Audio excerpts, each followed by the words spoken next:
What is up, guys? Welcome to the Fight Scene YouTube channel, and we are breaking down UFC 320 today. It is finally here this weekend. I am absolutely stoked. It's a banging card as always, and we've got so much to get through. So let's get through it. Starting off to open up the card, Veronica Hardy against Brogan Walker. Pretty low level fight in my opinion. I think Veronica Hardy is going to get it done by mixing in some wrestling as well as her output on the feet. Also got an 8-year age difference. She's 8 years younger. So gonna have to take Hardy on this one, probably to win by decision. Moving up the card, this is a banging fight. Ramiz Brahimaj against Austin Vanderford. Vanderford in his last fight, TKOing Veretnikov, who's on this card, the next fight actually. And Brahimaj has he sub Billy Goff in that last fight, which was pretty crazy if you remember the ref cam. And then he's also knocked out Mickey Gall, which is a pretty good win in my opinion. Well, Mickey Hall, I mean, he's a submission guy, but decent win there, and certainly a good win to sub Billy Goff. That was a nasty sub as well. Vanderford is good though. He does have knockout power, but I do think Brahimaj has the edge in this one. Let's go Brahimaj by sub, I reckon. Then this is another good fight. Punahele Soriano against Nikolai Veretnikov. Obviously, Veretnikov, his last fight was a split decision win against Prado, which was very controversial. Many thought he did not win the fight, but is such is life. He's also on a 2-fight losing streak, which includes a knockout loss to Vanderford, and then obviously comes up against Soriano, who's KO'd Uros Medic in his last fight, which is a good win, and he's got he's lost by knockout to Kopylov, which is also not a bad one. Obviously, Kopylov just lost to Costa, but like levels, So not a bad loss to lose Kopylov, who is a hot prospect, still is, to be honest. But I am going to take Soriano in this one. I reckon he can get it done. I reckon he could probably finish Veretnikov, to be honest. So yeah, let's go Soriano by KO. Moving up the card, Patchy Mix against Jakub Viklat. Probably not saying that right, but who cares? Patchy Mix, this is his chance for redemption. Viklat, let's just call him Jakub. He is pretty good on the ground, got quite a few submission wins. Obviously, Patchy Mix is supposed to be a submission threat. So I'm going to go against my thoughts here and maybe pick Patchy Mix to win by submission because he's going to want to prove a point. Maybe he can get over the UFC jitters. So yeah, let's go Patchy Mix to win this one by submission. To finish off the early prelims, Macy Chiasson against Yana Santos. Yeah, I've got to pick Macy Chiasson in this one. Macy Chiasson. I don't know how you pronounce it. She's 1 year younger, but I do just think she's better all round. More submission threat. She's also got good hands, good wrestling. I think she's just going to have too much for Yana Santos in this one and probably just win by decision. Moving into our prelims, banging fight here. Atepe Gautier against Tristan Vines. Obviously, this is a replacement. Ozzy Diaz pulled out of the fight. He was probably terrified. Who wouldn't be? I don't know how Gautier has a loss on his record, to be honest, dude. How do you beat this guy at the moment? Look, obviously he'd probably lose to some higher level competition at this time, but the dude's a beast. I mean, he just keeps getting fed people, whether they're cans or prospects or whatever, and he just knocks them out. Tristan Vines, lamb to the slaughter here. I reckon he's going to get brutally finished in the first round. Gautier by KO, TKO. Be interesting to see if he makes it to the second round. This is a fight I'm actually very interested in. Jusang Yu against Daniel Santos. Obviously, Jusang Yu, his last fight, I can't remember the fighter's name. Guy Reeks, though. But he knocked him out brutally. And then he comes up against... against Daniel Santos. I've seen quite a few people picking against Jusang Yu here. And I can see why. Maybe you think, okay, it's a decent step up in competition compared to his last fight. But I do think the reincarnation of the Korean Zombie is really good. And I can see him getting the finish against Daniel Santos, to be honest. Watch it happen. Jusang Yu, KO, TKO. Next up, we have Chris El Guapo Gutierrez against Farid Basharat. This is also a pretty good fight. I like El Guapo, to be honest. He is getting a little bit up there in age, but I mean, he's still a good fighter, still a dangerous fighter.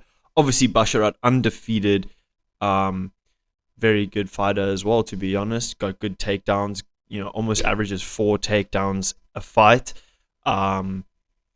So it's a tough one. It's a tough one to call, to be honest. I do like El Guapo, but I think I'm going to have to take Basharat to win this one by decision. I don't think he'll be able to finish Gutierrez, but I think he'll mix in the wrestling takedowns. Basharat by decision. To finish off our prelims, another good fight. Edmund Shabazian against Andre Muniz. Um, I've got to pick Shabazian here. I mean, he's the younger fighter. I think he's the better fighter. Yeah, I mean, yeah. What can I say? I think Shabazian will push the pace. And he's gonna have to probably neutralize the wrestling of Andre Muniz, to be honest. Because Muniz does go for about 4 takedowns, or gets about 4 takedowns a fight. So we'll have to see, and he hits at about a 50% accuracy on his takedown. So Andre Muniz's wrestling could be a factor here, but I think Shabazian might be able to neutralize it and get working on the feet. So I'm going to pick Shabazian to win this one by decision. Moving into our main card, this fight I'm not so sure about if it's going to be a good fight or not, but Abus Magomedov against Joe Pfeiffer. It's an interesting one.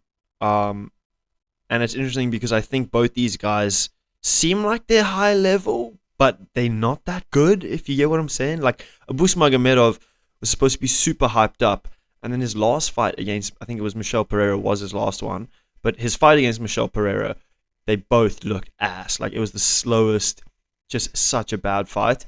I don't know if he's had another one since then or not, but I'm pretty sure that was his last fight, Michel Pereira. But then you have Joe Pfeiffer. This guy's supposed to have, more knockout power than Francis Ngannou. And I just feel like I haven't seen it in a long time. So I'd be hoping for a Joe Pfeiffer KO here. And you know what? I'm going to flip and pick him. I hope it's an exciting fight. I hope it's not boring and the guys are just, circling and trying to land a punch every now and then and missing and slipping and landing a boring little leg kick every now and then. Like, I hope there's some action. But I'm going to pick Joe Pfeiffer to win by Pfeiffer to win by knockout. Josh Emmett against Yusuf Zalal. Now, this one certainly has the tools to be a snooze fest, because if Zalal fights it like how Lerone Murphy fought against Josh Emmett, it probably won't be that exciting. Obviously, you can understand why Murphy fought the way he did against Josh Emmett, to avoid the power, and Zalal's probably going to look to do the same thing here. One of the differences might be as well, though, Zalal might look to mix in his wrestling and his submission attempts. Obviously, Josh Emmett, good wrestler, but I think Zalal has the edge when it comes to the jiu-jitsu game, the submission game. So it could be interesting to see if he initiates some wrestling. Josh Emmett probably will. Obviously, he got that big takedown against Lerone Murphy where he threw him up, but Emmett's old now. He's 40 years old, well past his prime. He does obviously still have knockout power, so Zalal will just look to avoid that and probably get some takedowns. I'm going to pick Zalal to win this one by decision. This is fight of the night for sure. Definitely the one I'm looking forward to the most, which is Yuri Prochazka against Khalil Roundtree. I mean, it's a great fight. Both high-level fighters in that light heavyweight division. Both have fought against Pereira and lost. I'm picking Yuri. It's as simple as that. I think he's going to knock Khalil out, or at least get the TKO victory. I think obviously Khalil would have learned from his fight against Alex Pereira that he's got to pace himself a bit more and, can't just pour it all out in the first few rounds, because then, he can then he can get beaten up. And I think Yuri is just too unorthodox. He's too fast. He's too random. And he's going to have too much going on for Khalil Roundtree. And I think he's going to knock him out. That is my prediction. I think Khalil's super, super good. I think he's a really cool fighter. Really, really technical. And he's got power. He's got precision. He can kick you. He can punch you. He's really good with that. I think it's going to be a great stand-up war. I'm really excited for this fight. But yeah, I do just think Yuri Prochazka takes this one. I think he's going to knock Khalil out, but I'm excited for violence. Merab Dvalishvili against Corey Sandhagen. Now this is interesting because I think a lot of people think Corey has a good chance against Merab. And I'm here to tell you that I think Corey is so cool. I love him as a fighter. I think he's so talented. And I think Merab 50-45s him. If I'm being honest. Yeah, I don't know. there's not much more you need to say other than no one can out cardio Merab. He can go for 5 rounds, and no one else can go at his pace for 5 rounds.